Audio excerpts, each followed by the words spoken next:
నుంచి చూస్తే వచ్చిన అబ్బాస్ అరాక్చి ఎక్స్టర్నల్ అఫైర్స్ మినిస్టర్, తర్వాత పార్లమెంట్ స్పీకర్ వచ్చారు. But where is IRGC? IRGC చెప్పితే వచ్చారా, చెప్పకుండా వచ్చారా, పర్మిషన్ తీసుకొని వచ్చారా, తీసుకోకుండా వచ్చారా?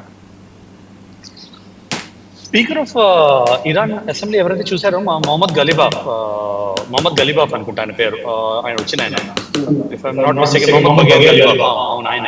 సో మీరు ఆయన హిస్టరీ చూసారంటే he is ex IRGC commander. These are అంటే వీళ్ళందరూ అరాచీకి లేదు కానీ ఐఆర్జీసీ హిస్టరీ మీరు మిగతా మేజర్ డెసిషన్ మేకింగ్ అథారిటీస్ కూడా మీరు ఇరాన్ లో చూసారంటే all of them, most or all of them have IRGC background. So clear గా he is the mouthpiece of IRGC. ఆ పవర్ లేకపోతే ఆయన పంపించలేరు. నెగోషియేషన్ టేబుల్ మీద మేము చెక్ చేసి వస్తాము అనే వాళ్ళని పంపించరు.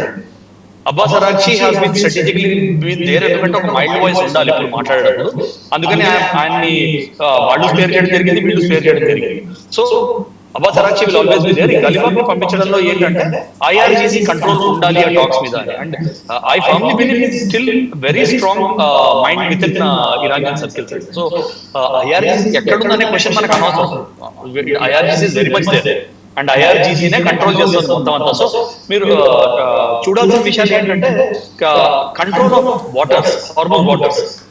అన్ఫార్చునేట్లీ ఈ జలాశయాన్ని ఎక్కడ రిటర్న్ యురేన్ చార్టర్ లో ఎక్కడా లేదు, కానీ it is agreed mandated international passage ఉన్న చోట వాటర్స్ లో మీరు టోల్స్ ఇంపోజ్ చేయలేరు ఒకటి క్లియర్ గా ఇది. అండ్ ఇంటర్నేషనల్ వాటర్ ట్రీటీ కూడా 30 kilometres passage.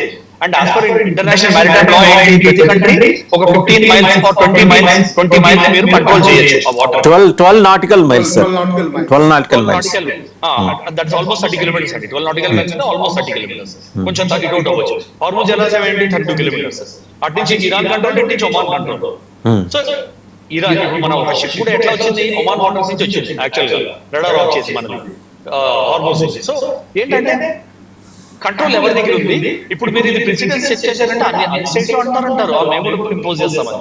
So will that be possible? So toll impose చేయడం అనేది పెద్ద పాసిబిలిటీ లేదు, కానీ శాంక్షన్స్ ఎత్తేయాలి, వాళ్ళ ఫ్రోజన్ అసెట్స్ తీసేయాలనేది అమెరికా కూడా ఉంది కదా మాట్లాడాలని.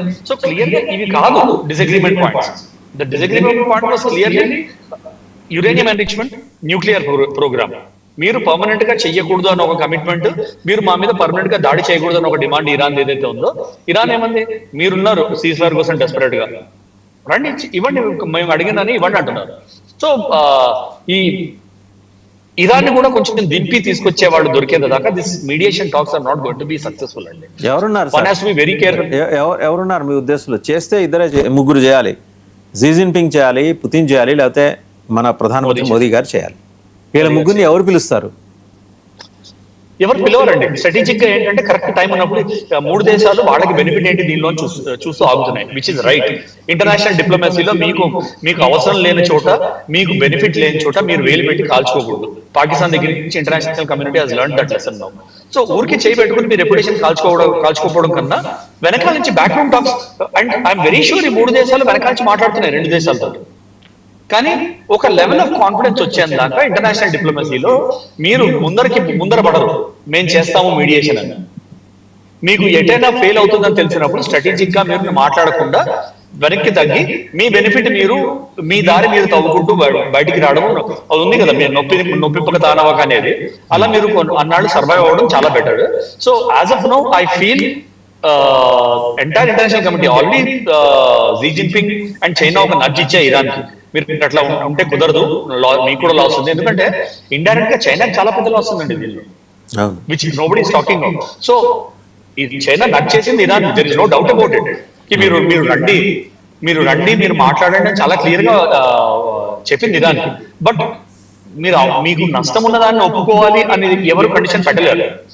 సో అది కొంచెం జాగ్రత్తగా చూడాలి. దాన్ని నెగోషియేషన్ టేబుల్ మీద తీసుకొచ్చి బ్యాక్గ్రౌండ్ టాక్స్ ముందర జరగాలి. బ్యాక్గ్రౌండ్ టాక్స్ తీసుకొచ్చి వాళ్ళకి యాక్సెప్టబిలిటీ, వీళ్ళకి యాక్సెప్టబిలిటీ ఏంటి అనేది ఒకటి కారిడార్ వచ్చాక then you should get this mediation talks once again. So as far as I see ఇంకొక 48 hours 72 hours దాకా సైలెన్స్ ఉంటుంది.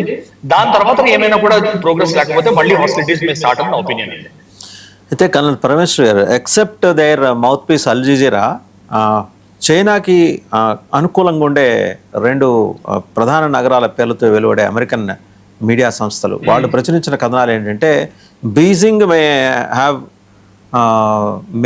May request both the countries to have a dialogue అని చెప్పేసి ఒక రిపోర్ట్, అంటే అలాంటి స్పెక్యులేషన్స్ నడిపిస్తున్నాయి. అది ఆ రెండు న్యూయార్క్ టైమ్స్, వాషింగ్టన్ పోస్ట్ రెండు కూడా బ్యాక్డ్ బై చైనా అనే విషయం అందరికీ తెలిసిందే. మనకు కూడా మన కంట్రీలో కూడా 7 ఉన్నాయి అలాంటి పబ్లికేషన్స్, వేరే చెప్పక్కర్లేదు. సో వాళ్ళు స్పెక్యులేట్ చేస్తున్నవి ఏంటంటే బీజింగ్ వేదికగా చర్చలు జరగవచ్చు.